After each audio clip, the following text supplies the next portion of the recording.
はい、こんにちは、村岡正則です。今日の動画は愛車を釣り人仕様にするノウハウ大公開ということで、自分はですね、釣りをして車乗って約30何年ですね。全部で12台ぐらいの車乗り換えてきました。その中で培った釣り人が、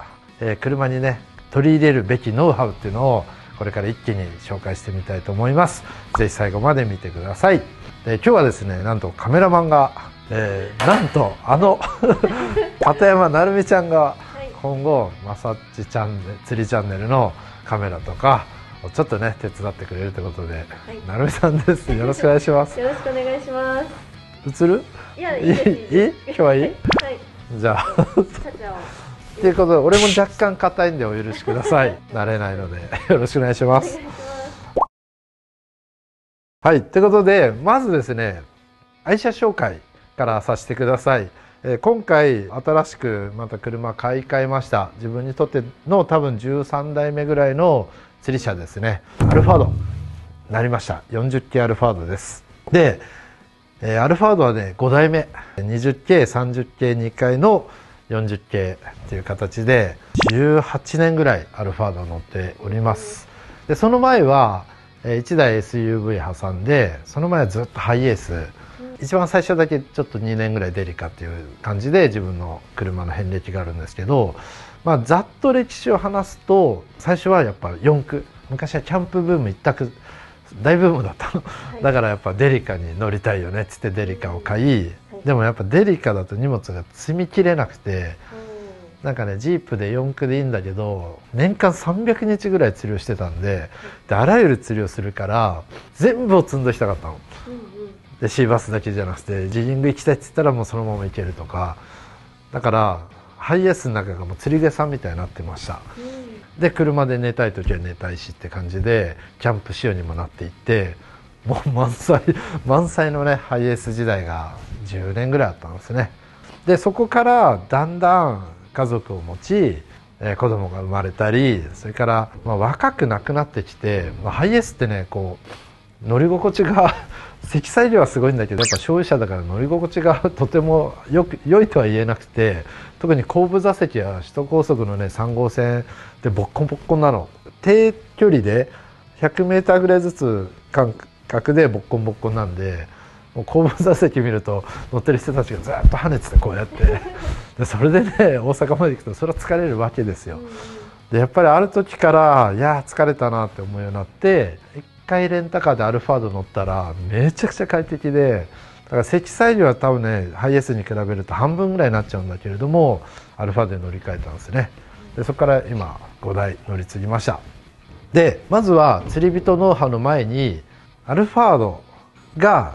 なぜいいかって話と、釣り人的な視点でこういう車がやっぱいいよってお話をしながらやっていきたいと思います。まずですね、ライト周りですね。で今つけます。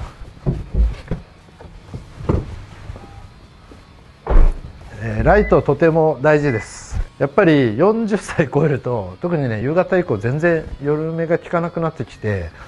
怖い。で動物出てくるの怖いし、万が一にも人をはねたら大変なことになるし、交通事故を起こさないためにもライト周りがねすごいやっぱ意識が高くなりました。でやっぱりこうちゃんとしたロービームハイビームが明るいこと、それからフォグライトですね。はい。で今ちょっと暗くするけどすごい明るい、そうフォグライトがすごい大事で、これは、純正のまんまじゃなくて、買ってすぐにサードパーティー社のフォグライトを自分で買って6000円ぐらいなんで買って、バルブを変えてます。で3倍ぐらい明るくなるのね。でこれでやっぱ雨の日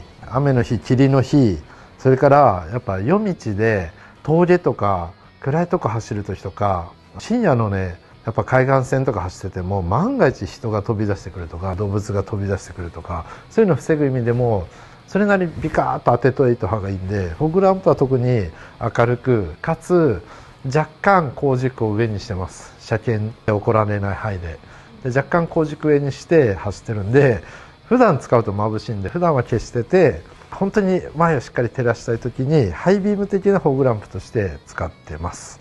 でさらにやっぱりいいなと思うのはコーナリングランプで、この車はウインカーを左に出すとこうやって消えるでしょ、はい、でまた照らすとこうつくの、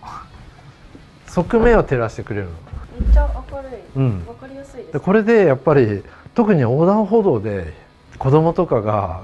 ちゃんとしっかりねライトが当たって見えるんで、これがね2つ前のアルファードはなくてその前があったんで、もうない車の怖さっていうのを思い知って、でやっぱりもう必須の機能ですね。でまず明かり回りですね。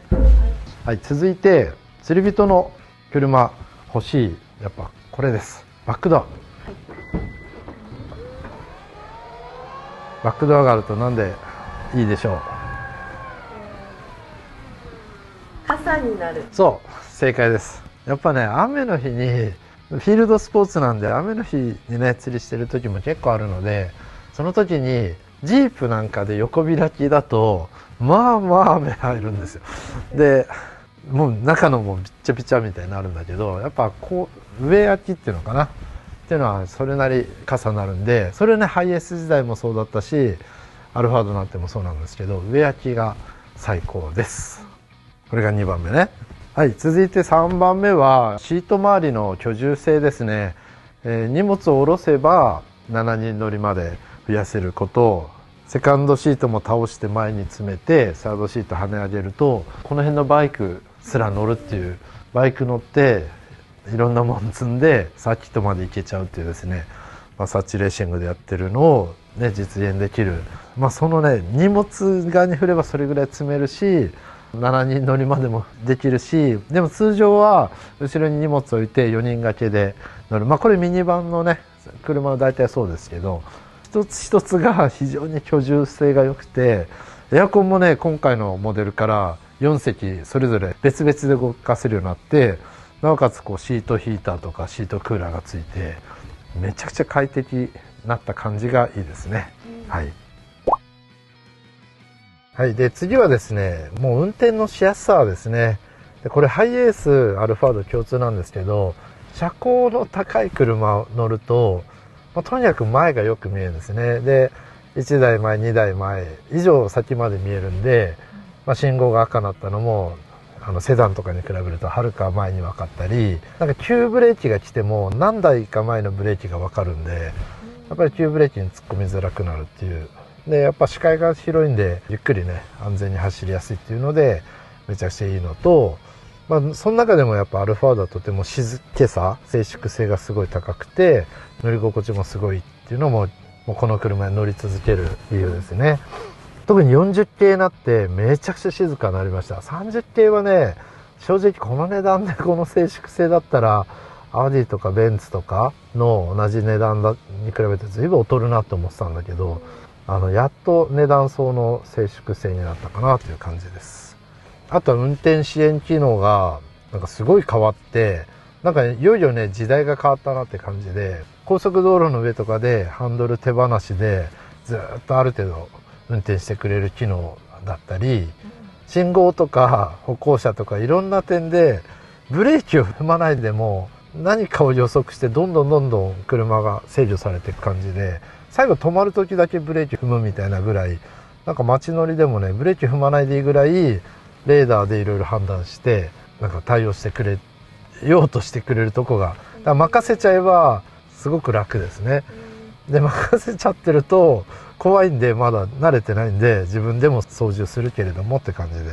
でもその自分のブレーキをもう後ろで AI なのかコンピューターが一緒に押してくれてる感じが不思議な感じでありますね。運転のしやすさ、静粛性、快適性ってとこが気に入ってるポイントです。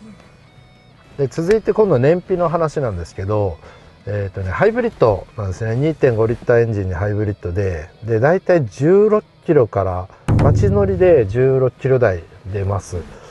で16キロって言ったら昨今のねもう少しコンパクトな車もうちょいっ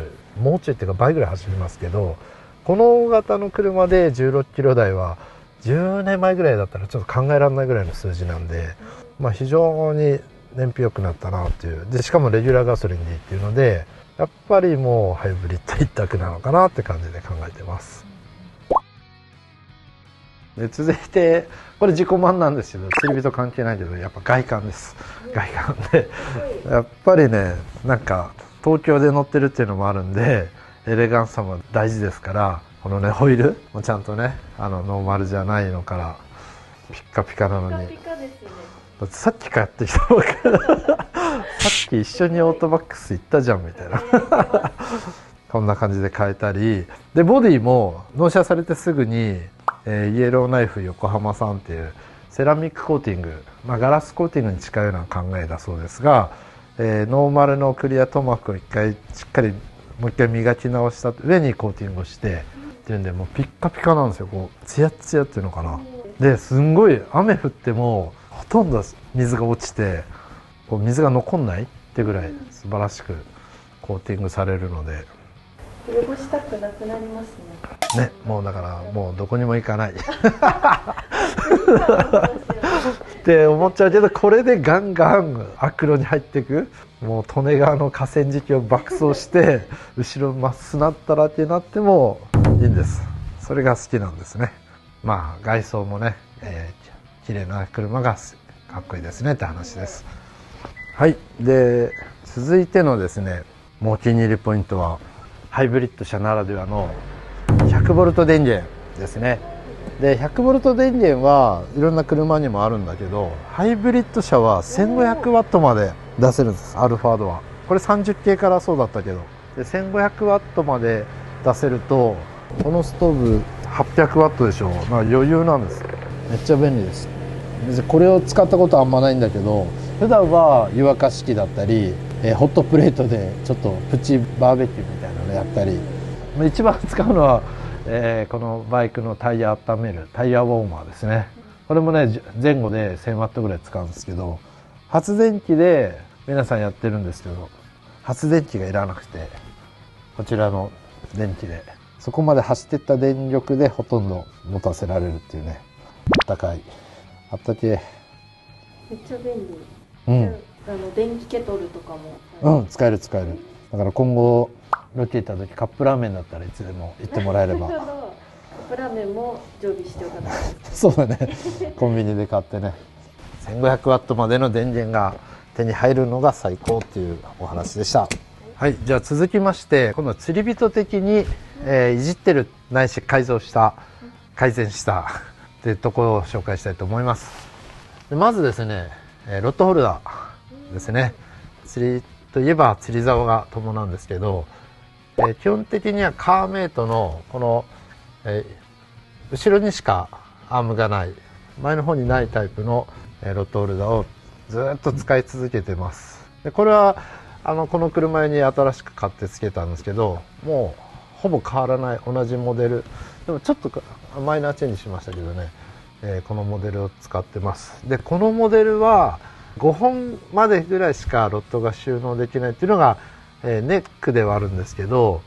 なんといっても最高の売りはですね、やっぱ後ろにがっちりカチッとこう挟んでロックするタイプなんですね。でこれでロックすることで何が起きるかっていうと、これなんかはナイトホークなんですけど、シーバスロッド 9.3 フィートがもうそのまんま釣り終わったらこう持ってきてそのままカチッとロックできるんですね。こういう感じで。で何がいってやっぱり釣り竿はなるべく上に置いとかないと折っちゃうんですよ。結局踏んで折る、よっかかって折る、挟んで折る。だから釣り竿っていうのは上に置いとくのが一番なんです。私も物心ついて40何年釣りして、昔は AE92 ってレビンってねセダン車乗ってたんだけど、白ギス釣り行って竿積んでババンってトランク閉めたらトランクから4本ティップが出てて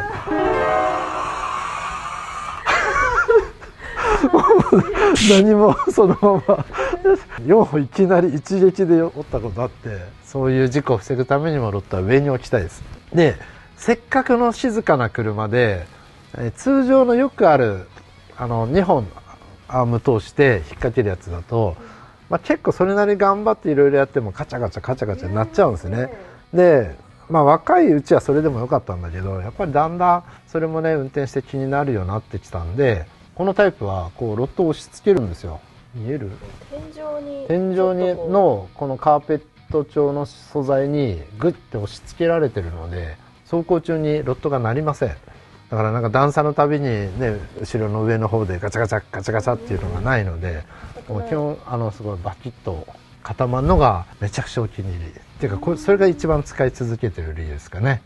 でプラス、このカーメイトさんのはここにこれを固定するためのなんかメインのアーム、こっちがメインのアームなんで、こっちがアシストアームなのかな、アームっていうのがつくんですけど、このアームを使っていろんな、まずこう手袋、めっちゃ便利、はい、これは釣り終わってきて洗うほどでもないやつは全部ここで洗濯ばさみでこうさっとつけて乾かしておけるやつですね。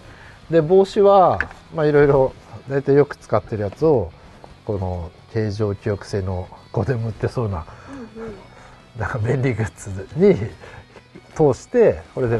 ぶら下げておきます。でこれも乾燥を兼ねて、やっぱね夏とか汗、このね額にどうしても汗かくんで、そのまましまうとやっぱ臭くなるんですけど、こう干しておけば朝までかきますね。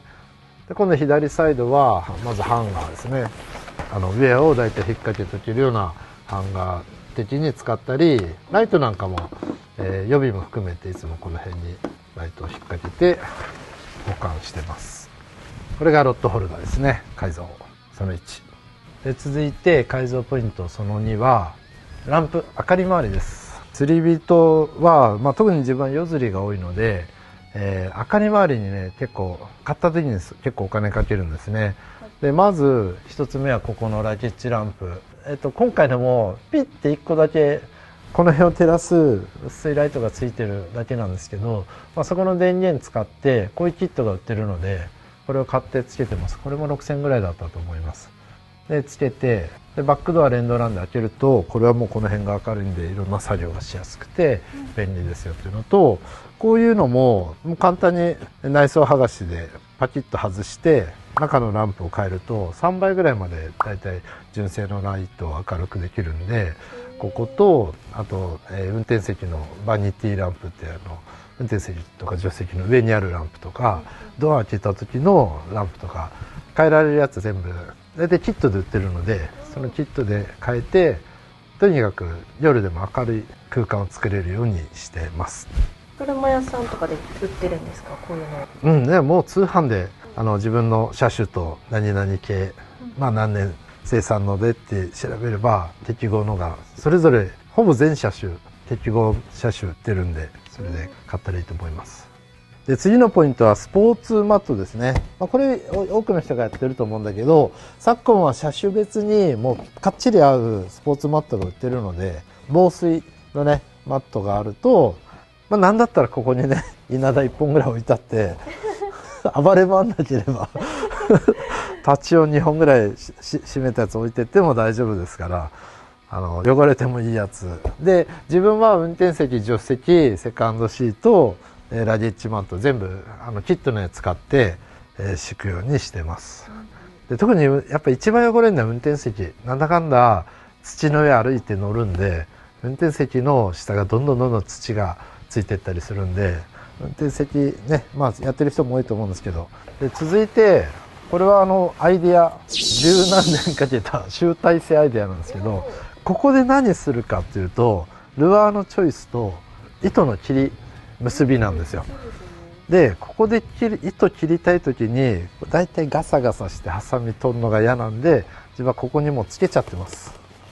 めっちゃ便利。でこれもここでプラスチックの外せるパーツの後ろ外した後、ちゃんとボルトと後ろでもプレートつけてピンホリール、ハサミでシュッと出してこうちょきちょき切れるようにしてちゃんと締まると。切った糸くずはやっぱこういうポーチがいいですね。でポーチをなんかね、ここに昔はゴミ袋にしてたんだけど、ゴミ袋は風がビューッと吹いた時突然飛んでったりするんで、あっつって走って取り行ったことを百何十回みたいな感じで、飛ばないにしてもドア閉めたとここに風でなびいてたゴミ袋が出てるみたいなこともいっぱい経験した上で、ある時からこういうポーチにこのメタルジグ、使わないメタルジグを自分は2本ぐらい入れて200、300グラムぐらい足した状態でぶら下げておきます。そうするとあんまりガチャガチャ言わないのと、まあ、そこにハサミも一緒に入れるときは走行中の騒音はほぼゼロ、糸くずどんどん入れてってある程度溜まったなってタイミングで自分のゴミ箱に捨てるって感じで運用してます。これはすごいねストレスなくて便利です。めっちゃアイデアですね。はい。でこれに切り結びの過程で出てくる欲しいのがスナップと糸締めのやつなんですけど、今ちょっとないんだけど、スナップはここ後で紹介しますけど、この衣装ケースのここのくぼみにぐさっと100個ほどめっちゃ便利。大量のスナップが隠れてます。はい、まあ、ストレスなくパッパッパッパってラインを新しいのにリーダーとねノット新しいのに組み替えられるような準備はしておきます。で続いてはですね積載なんですけど、まあ、積載するのはいろんなスタイルがあっていいので自分の場合はって話で参考にしておいてください。で自分は釣り具のガレージがね路面にあるんですよ、1階に。だから車を横付けにしてこう荷物を出し入れできるんですね。なので基本的には必要なものだけ乗っけていくって形のスタンスでこの7年ほどやってます。でそれまではもう満載だったんだけど、やっぱ車上荒らしが怖いとか、満載とは言っても全部は積み切れないから結局物の管理っていう点があったり、でも今度いざ全部下ろさなきゃいけない時大変っていうんで、今は極力最低限のものだけ積んでいくようになってます。でその中でやっぱキット化していて、釣り物によってそのルアーのバッカン、ルアーが入ってるバッカンは分けてるのでそれを積みます。でそれ以外に共通パーツはいつもこれを持って、この辺が日常積んでるんですけど、まず一つはその衣装ケースですね。はい。で衣装ケース、もうこれも十数年使ってる80センチ90センチ1メーターオーバー釣った人しかもらえないアピアのランカークラブハマさんから送られてくるんで、これすごくない？直々にこれ持ってる人はなかなかいないと思う。すごいですね。はい、100センチ、はい。自慢はさておき、はい、で中はこんな感じで、もうこれももう本当によく使う予備的なものを全部入れてる感じですね。で片っ端からざっと言うと、いざ魚持ち帰る時に入れたい超特厚地のビニール袋が10枚ほど、それから冬の間ここに北海道があります。でフェイスマスクとかの予備、それから P ラインですね、トレのシバス P パーゲームを0815号から2号までが2本ずつで、メジャーで、それからリーダーですね、リーダー、電池、メジャー、ビニールテープ、ライター、絆創膏でちょいちょい必要なリングとか、はい、その辺もこうあって、はい、瞬間接着剤があって、でルアー縛るゴムなんかもこういう感じで入れといて、でここら辺はなんとか剤ですね、虫よけ剤、日焼け止め、日焼け止めは富山君と高橋祐介も最近必ず塗ってるんで、なんか塗った方がいいっすよって言われて買うようになりましたそうやっぱね、こういう空間でかい車はなんか準備中に蚊がね なぜか蚊は入ってくるんですよ。蚊が出てくこと見たことないんだけど入ってくんで、入っちゃったなって時は閉める前にこの空間にワンプッシュをプシュッとして閉めて釣り行って帰ってきた時、その後見たことないんで多分どっかで死んでんだと思います。でそれでも刺されたような部位で、夏肩痛くなったら番手ですなんかで買ったけど一回も使ってない気がする、はい、でまあ撥水剤とかですね。でルアーボックスの予備があって、で予備ルアーなんかどうしても欲しいナレージとかトレーシーとか、これがないっていうので困んないように一応このボックスに最低限は入れていつも持ってます。で使ってる最中のグローブとか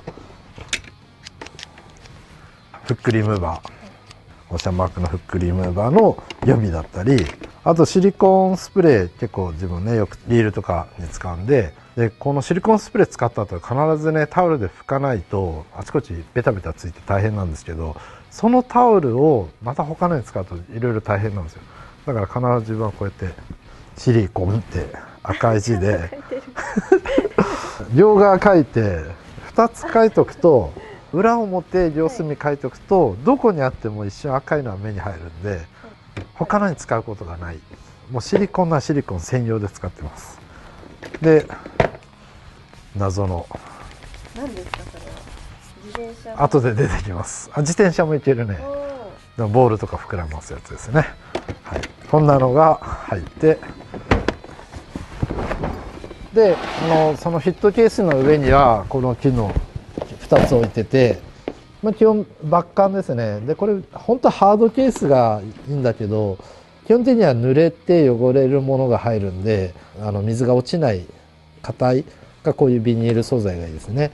で自分は長靴とサンダルと、それからスパイク付きの長靴3点が大体あって、これで大体釣り場のほとんどはクリアできます。で、夏と冬でこの防寒、今冬なんで防寒ブーツで、夏になるとこれが薄いブーツに変わるってぐらいで、これで回してます。でこれは履き替える時のマットですね。2つぐらい前の助手席用のマットを流用してます。これで回してて、でタモケースですね。タモケースも、基本いつも入ってるのは 3.6 メーターと6メーターの大型のタモ網2つを入れて、これでこのまま遠征持ってったり、あとこの中にブーツとかも全部入れて、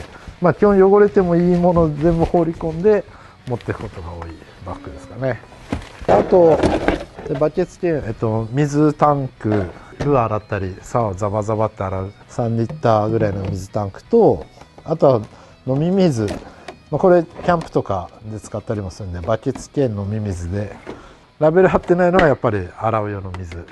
結構水はさっと使いたい時、もうでもねやっぱ汚れるんで、車乗る前にここでジャバジャバって洗って、でそれで車乗ると乗らないで落ちないので、それで使い分けて、この辺にルアーバッカー乗っけて釣りに行こうっていうのが多いですね。でこれが表の釣り人仕様なんですよ。実は裏モードが裏モードその3ぐらいまであります。釣りプロ20年の私の王子ですっていうことでもね。一つは、アルファードの気に入ってるポイントもあるんだけど、タイヤハウスを空にして下に相当な収納スペースがあります。でもこれは全部出しましょうかね。まず靴べら使いますか？使う。たまに革靴履いてる時があるので、現場で釣りのウェアに着替える時で、終わった後革靴履く時にやっぱ靴べらないと革靴履けません。それからライフジャケットですね。でこれヒロッチ用、これはゲスト用、これも一応ゲスト用、アピアさんのゲスト用で、いつどこでも乗れるように。それから帽子ですね。これはちょっと新品の帽子、必要な時に出せるようにですかね。でちょっと釣り人っていうか子供向けアイテムですけど、網です。網、いつ何時何かがガサガサいてもすぐ捕まえられるようにで捕まえたものを入れられるようにで、子供用の軍手だから俺用じゃないってことですね。結局育ち盛りの子供たちを育ててるとこういうことがいっぱいあるので、キャッチボール、これキャッチボール用のボールよりも転がっていかないけどボール投げるぐらいすごい素晴らしい遊び道具です。でサッカーボール、はい、さっきのもしかしてこれ空気入れる？そう入れるやつで、これお父さんのガサガサ用ですね。でこれもこれにね入れられて、この辺で楽しめるわけです。これが入ってて、でさらにこれはテーブル、これぐらいのテーブルが、ちゃぶ台が作れます。でちゃぶ台があるとすれば当然これですね、椅子、ローチェア、ちょっと2個も、はい、俺と君でコーヒーぐらいもう飲めるわけです。釣り場でね。でリフティング練習もできる。そうこういうギアが、でこの辺のニーズはやっぱあって、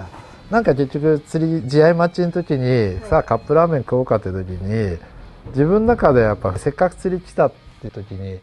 運転席で食うのはちょっと味気ないなと思ってて、その時パパって展開して車ここ開けて、ね、ここにローチェア立ててそこで食うだけでもなんか遊び来たなって感じがするじゃない、そういうのはすごい大事にしてるんで、この辺のキットいつも持ってます。これがその釣りプロ奥義その1です。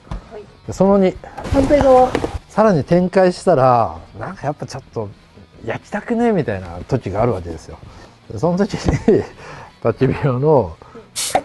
焚き火もできるし、ね、熱いもの触れる厚手のグローブがあって、ってことは何があるかっていうと、この辺ですね、パワーガスに鍋、カップ、バーナーで、その他コーヒーだったり割り箸だったりいろんなものがあって、まあ、ちょっとした調理ならできますよと、まあ、これにねラーメンを作ってこれで食べるみたいなこともしますね。コーヒーを入れたり、直火を使いたい時はこれでね。バーナーもいろんなタイプを自分も持ってきたんですよ。もうそれこそあれ全部俺のキャンプ道具なんだけど、もうそれこそ30年近く遊んできたんで、いろんなものを買って試した結果、もうこれが一番で、もうこういう感じでドンと置いてこう置けるやつ、こういう風にしちゃうのが一番倒れない、壊れない、畳めばコンパクトっていうね、これに限ります。でこれがその2です。その3、やっぱ釣り人はどんな時でも最後欲しいのがあります。何でしょう。何だろう。じゃあ例えば7人乗りで全員喪服の人乗っけて葬式行きましたと、はい、で葬式の最中、はい、ちょっと散歩行ったら、はい、横に池があってもう鯉がパクパクしてましたと、はい、で試しにちょっと持ってたパンを投げたらプカプカ食ってますと、さあ何が欲しい？そうなんです。どんな時でもそうここになぜか縦の細長いスペースがあるんで、ここに竿を入れております。はい。でこれとこれが延べ竿で、これは8尺なんで 2.4 メーターまで伸びる竿で、これはエビタナゴ用のねコンパクトな竿ですね。でこれもリール竿で 1.5 メーターまでのリール竿なんだけど、30系よりちょっと浅くなっちゃって、ここがね多分ね 3.5 センチぐらいしかないんですよ、ここのスペースが。すごいスペース。今ちょっと絶賛 3.5 センチの高さ以内に収まるリールの情報を求めてますので、皆さん知ってる方いたらコメント欄にこのリール俺も入れてるよみたいな情報をお待ちしてます。餌はねもう堤防とか餌網があれば基本絶対手に入るんで、これが釣りプロ30年の残念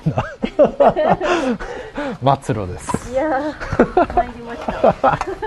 たある意味ここの下だけは絶対下ろさないんで、ずっと5年間積みっぱなしで、まあもちろん物は入れ替わってくるんだけど、あとケインロープとか、やっぱり山道入るんでケインロープと充電バッテリーケーブルは必須ですね。まあこの辺ががっつり入るんで素晴らしい車です。こんなの見てたらもうめっちゃ車買いたくなっちゃいます。なっちゃう。なっちゃう。なんだろうな、一番最初はでも本当軽自動車の N ボックスとか、ああいうボックス型あれを買って、でどんどん自分の好奇心に応じて一度は行ってほしいキャンプしようかな。もうねあんなワクワクないから、でもうなんか頑張ってそれこそホームセンターでさ板買ってきてさ、フラットなベッドとか行って、端くだ無理くり寝れるように作るあの楽しさって言ったらないの。でも5年間でちゃんとやっぱ査定はしなきゃダメで、じゃあ次の乗り換えのタイミングとかで、じゃあこのフラットベッド何回使ったみたいなで若い時はね結構使うかもしれないけど、やっぱりある程度年取ってくるとまあちょっと減ってくるんだよね。でそうなった時にじゃあこの機能はいるのかっていう、ちゃんとやっぱ棚卸しをして、でその代わりに他のね収納に変えていったり人を乗っけたり、自分もねいろんなまあ釣り歴長い中で日本中の超釣りバカ、もうそれ何百人会ってきたんだけど、やっぱねもう明確に一つ差があるのは、地方の人、まあ東京は遠いほど土地が安いので車2台持ちなんだよね。でもう軽自動車でもう完全釣り具満載カーで、もうだから人を乗せる用途は自分他の車でやってますって人が、まあ、究極一番いいかもしれないなとは思うのね。でもそれはね東京でやるのは大変なことなんで、こういうスタイルでやってますね。まあ車見るとその釣り人のある意味腕もわかるというか、本気度とか終わってる度とか残念度合いがわかりますね。なるほど。はい、でその残念度合いをこう巧妙に隠して、一見こう5分ね時間もらったら全く釣りするとは思えない、ロッドホルダー以外は釣りするとは思えない車に戻せるのがいいんじゃないですかね。そんなこと思ったことないけど。で続いてのポイントはこちらですね。この2つ。はい、これはねハンガーフックです。レインウェアとかね、雨の日釣り終わって帰ってきた時に脱いだのをバシャって入れるよりは一回ここに吊るした方が水滴が落ちてねよかったり、結構自分はウェーディングする時まずこうラインシャチをセットしてこれがつくかどうかをチェックして、でここに携帯とかそれから撮影だったらピンマイク入れて、でルアーケースとかも入れてったりリーダーがちゃんとあるかを確認して、まずここで確認してから切るみたいな感じで、だからすごい便利です。だから雨よけの雨の当たらない物干し的にも使えるし、こうセットアップする時にねすごい楽なんで使ってます。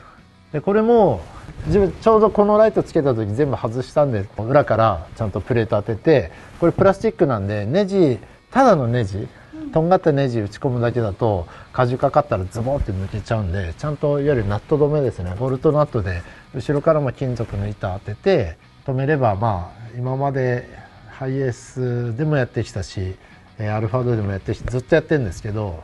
まあ、抜けてきたことはないですね。ただここに穴開けちゃうんで、これ外したとしてもリセールはあんまりつかなくなるし、まあ自分はこのままつけたまんまだいたい5年ぐらい乗ると誰かに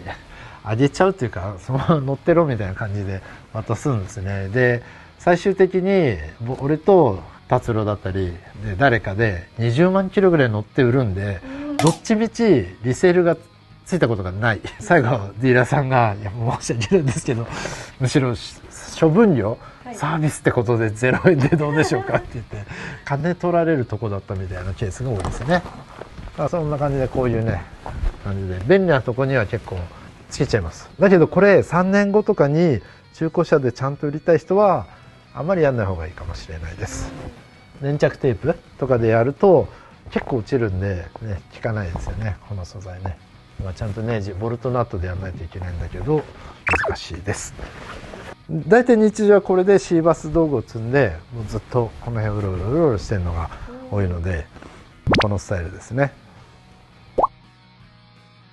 はい、で今度ね車の電子周り、ナビ周りについてお話ししておきたいと思います。で今はね昨今やっぱスマホを絶対使うじゃないですか。で自分も車で移動する時多くて、釣り場でそれこそ Google マップ見ながら釣り場を見たりするんだけど、運転中のスマホってすごい危ないんですよ。多分今の事故の一番か分かんないけど、危ないっていうのはどうしてもスマホを見て目上げた瞬間に起きるんで、基本自分もね絶対スマホ今法律じゃ持ってるだけでも捕まるんで置くようにしてます。でも置く時にどう置くかってすごい大事で、スマホホルダーって言われてる類のものは意外とこう片手でうまくカシャって開いて挟むみたいなのあるんだけど、いざねこう信号赤信号でこうラインとかしてで青だっつってパッと置けないんですよ。意外と置けない。で結論マグネット方式にしてます。これもうずっと前からなんですけど、でお好きなスマホケースにマグネットのこうプレートを貼って、で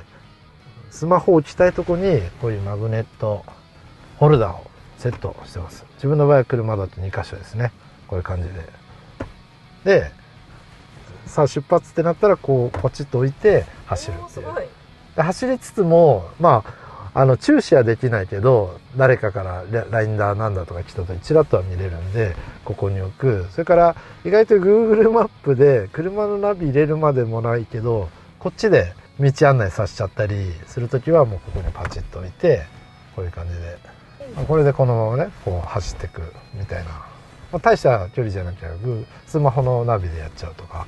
で長距離の時は車のナビ入れた方が案内も的確なんでそれでやったりしますね。だからこのなんかね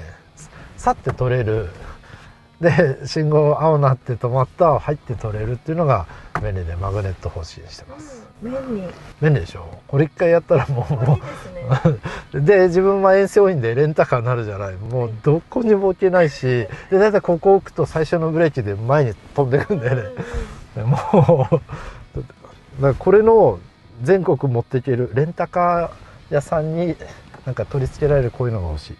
でこういう可変式で自分なりの結論はね、高さのあるのがいいです。このピタって浅いやつは結構多いんだけど、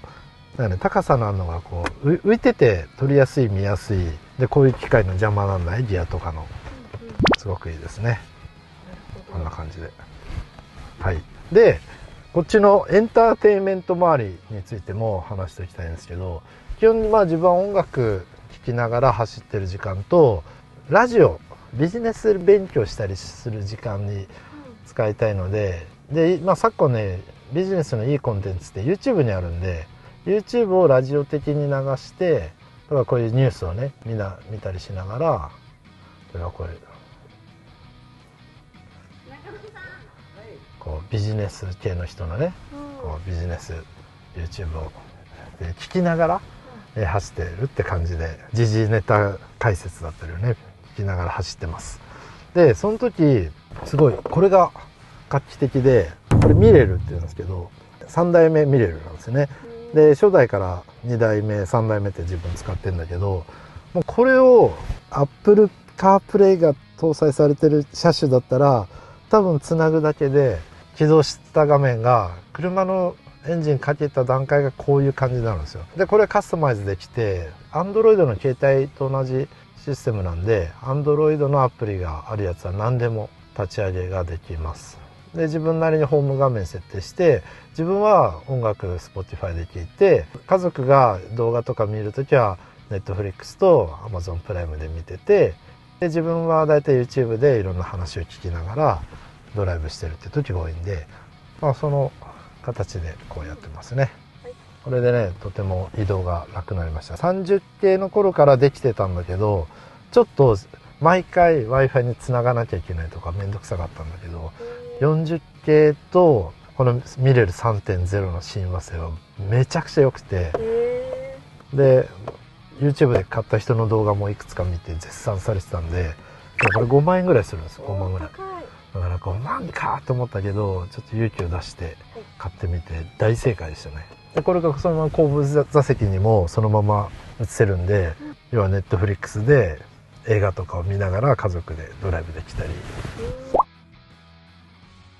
はい、で以上でざっとね紹介、自分がねこだわってたポイント紹介なんですけど、こだわってんだけど諦めたっていうのもね結構あります。やっぱこういうスタイルでやる以上、それについていくつか話したいと思います。で一つ目がこれなんですけど、四輪駆動ですね。で昔はハイエースの四駆なんかで乗ったらやっぱり河川敷にもガンガン降りてったり、サーフにもそこそこ入れたんですけど、なんだろ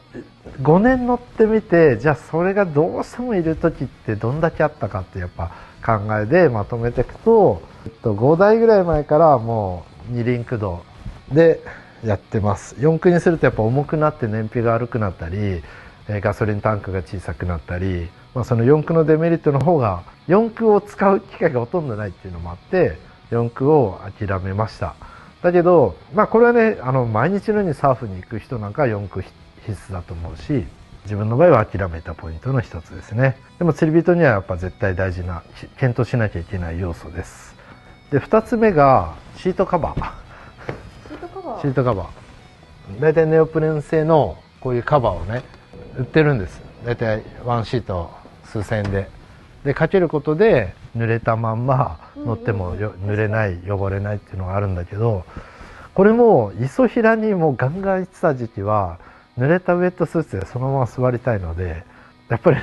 ねもう全シートつけてたんですね。だけどその回数も減り、かつ今ねこのシートから温風が出たり冷風が出たりするので、ネオプレーンのねカバーつけちゃうとその機能が死んじゃうんですよ。でそういうのも考えるといらないのかなって。だけど後ろは今は子供が乗る時が多いんで、子供がガンガンあちこち蹴っ飛ばすのをやめろって言うんだったらカバーつけようかなって今悩んでるところです。だからシートカバーも釣り人的要素としては大事だけど、やっぱその使用頻度とかね、機能で着脱を検討したらいいんじゃないかと思います。はい。で、諦めたけど検討しておきたいポイント3つ目は車中泊ですね。そのまま一晩泊まる時も釣りはねあるし、仮眠っていうのは結構あるんですよ。やっぱ早く港に着いて出船まで寝るとか、そういった時に確かにフルフラットのスペースがあるとめちゃくちゃいいです。もう熟睡度が全然違う。だけどやっぱそれも使用頻度とね、そのために使うスペースでしっかり検討しなきゃいけないんで、よく考えてみてください。で、自分はこの車はやっぱ大型車なんで、2人だったらフルフラットができる、4人までだったらそんなに寝られないっていう、よく飛行機のエコノミーとか以上倒せて、かなりしっかり熟睡できるぐらい倒せて、子供なんか朝まで起きないぐらい倒せるんで、それで妥協してます。だから車中泊っていうのも釣れしないも検討ポイントの一つかなと。でも一度は自分もやってたんで、なんかね、車も釣り具って考えた時に一番上がるのって車中泊なので、なんか寝袋を持って冬この時期ね、大体朝凍えて起きんので、ろくなもんじゃないんだけど、若い時は最高に楽しいんですよ。だからぜひやってほしいなと思うんで、そういう YouTube もねいっぱい出てるから、そういうのをね一度はなるみちゃんも一度はそっち行って、女性一人で車中泊危ないから、でも YouTube でやってる人いるけどね、若くないとできない。こんなこと言うと俺の60でもやってますってコメントいっぱいつきそうだけど、だんだんきつくなるんで、若さとパワーで車中泊も楽しんでほしいし、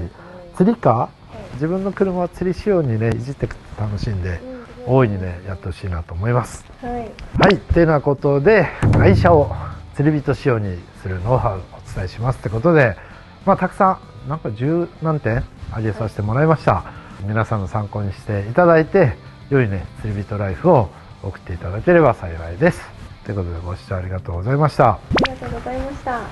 なるみちゃんカメラマンでした。よろしくお願いします。はい、お疲れです。